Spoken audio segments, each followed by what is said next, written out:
Hello friends, আমি অস্মিতা। আজকের দিনটা শুরু হলো অঙ্ক দিয়েই। স্যারের কিছু হোম টাস্ক ছিল যেগুলো কমপ্লিট করে নিলাম সকাল সকাল।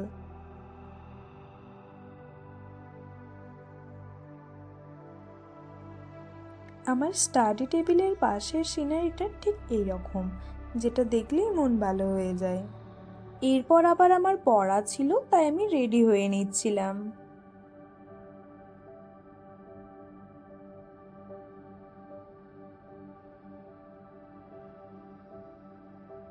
এরপর ব্যাগ গুছিয়ে নিলাম।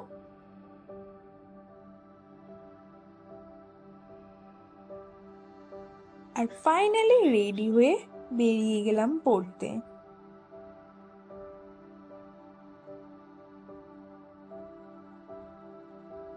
আর বৃষ্টি তো সবসময় লেগেই আছে, আকাশ পুরো অন্ধকার মেঘে।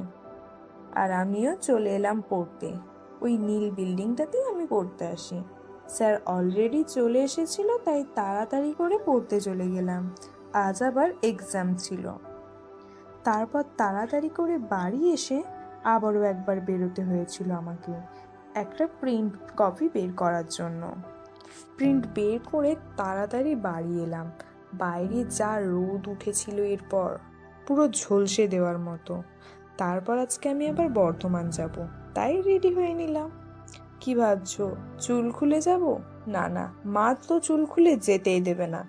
আর বাইরে যা গরম ছিল, আমিও চুল খুলে যেতে পারতাম না, তাই চুলে বিনুনি করে নিলাম।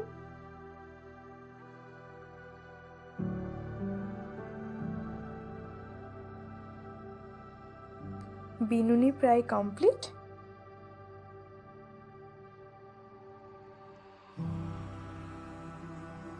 আজ বর্ধমান যাওয়ার কারণ ছিল দিদির নিউবর্ন বেবিকে দেখতে যাওয়া।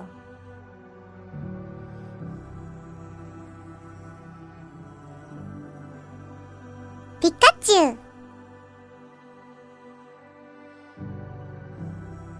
বিনুনি কমপ্লিট করে হালকা লিপস্টিক লাগিয়ে নিলাম। কিন্তু আমি তো এইভাবে রেডি হতেই পারবো না, কারণ আমাকে তো চশমা নিতেই হবে।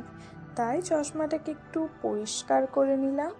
আর সব শেষে জানালা বন্ধ করে দিলাম, কারণ বৃষ্টি এলে আবার আমার বইগুলো সব ভিজে যেত।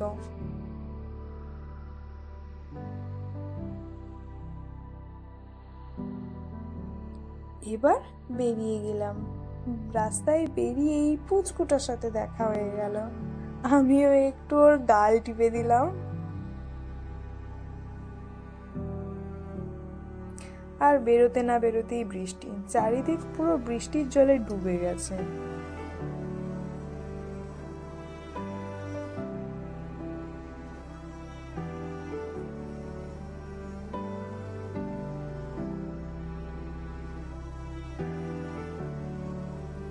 এসব দেখতে দেখতে আমরা ব্রিজের ওপর দিয়ে যখন পেরোচ্ছিলাম, তখন দেখলাম নদীটাও পুরো ভর্তি হয়ে গেছে।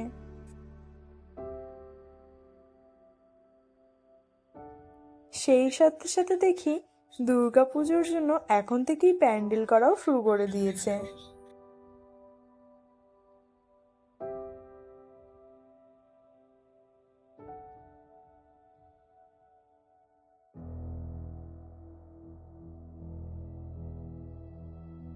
আমরা বর্ধমান পৌঁছে এবার টোটোয় করে চলে যাচ্ছিলাম নার্সিংহোমে। কেএসপির পাশ থেকে যাচ্ছিলাম, তাই ভাবলাম একটু ফুটেজ নিয়েই নিই।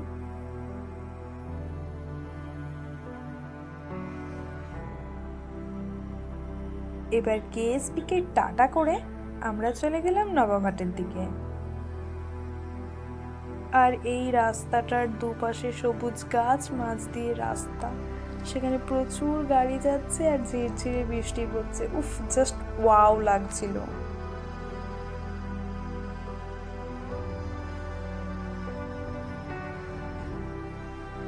এসব দেখতে দেখতে আমরা পৌঁছে গেলাম নার্সিংহোমে।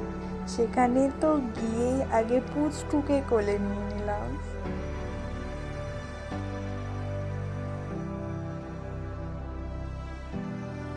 আর ওর ওই টোল পড়া হাসিটা, উফ, যা সুন্দর ছিল, দেখেই মনটা ভরে যাচ্ছিল। আর এদিকে তো পুচু আমার আঙুলটা টিপে ধরেছিল। ও বোধহয় আমাকে আর আসতেই দিতে চাইছিল না, কিন্তু কি আর করবো, বাড়ি তো ফিরতেই হবে। তাই স্টেশনের পাশ দিকে চলে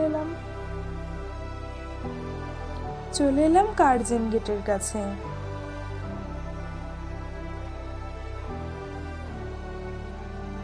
কার্জন গেট আসবো আর রামপ্রসাদের লস্যি খাবো না সেটা তো হয় না। তাই লস্যি খেয়ে আমরা চলে গেছিলাম স্মার্ট বাজারে। সেখানে এত চকলেট দেখে আমার তো সবই কিনে নিতে ইচ্ছে করছিল, কিন্তু মা কিছু চকলেট আর চিপস কিনে দিয়েছিল। এরপর আবারও ফেরার সময় একটা স্পেশাল কোল্ড কফি খেয়ে আমরা চলে এসেছিলাম শ্রাবণী মেলার কাছে। মেলা ঢুকতে না ঢুকতেই আমাদের সবার প্রিয় ক্ল্যাচার দেখতে চলে গেছিলাম, আর তারপরে ঘর সাজানোর সুন্দর কিছু ফুলদানি। এসব দেখতে দেখতে অনেকটা দেরি হয়ে গেছিল। বাড়ি ফিরে আগে স্নান করে নিলাম, তারপর আর কি খিদে পাওয়ার জন্য চলে গেছিলাম রেস্টুরেন্টে মোমো খেতে। এখানের মোমোটা যা বানায় না, জাস্ট ওয়াও।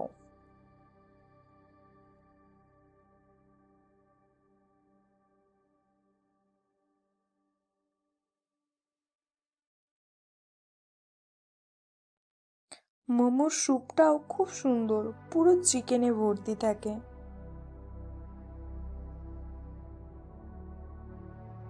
তারপর চুলটা পুরো ভিজে থাকায় বাড়ি এসে হেয়ার ড্রায়ার দিয়ে চুলটা ভালোভাবে শুকিয়ে নিলাম। সারাদিন বৃষ্টিতে ভিজে অলরেডি গলা ব্যথা হয়ে গেছে। এইসবের পর আর এনার্জি ছিল না, তাই আজকের ভিডিওটা এতটাই। কেমন লাগলো অবশ্যই কমেন্টে জানিও আর লাইক করে দিও। Thank you.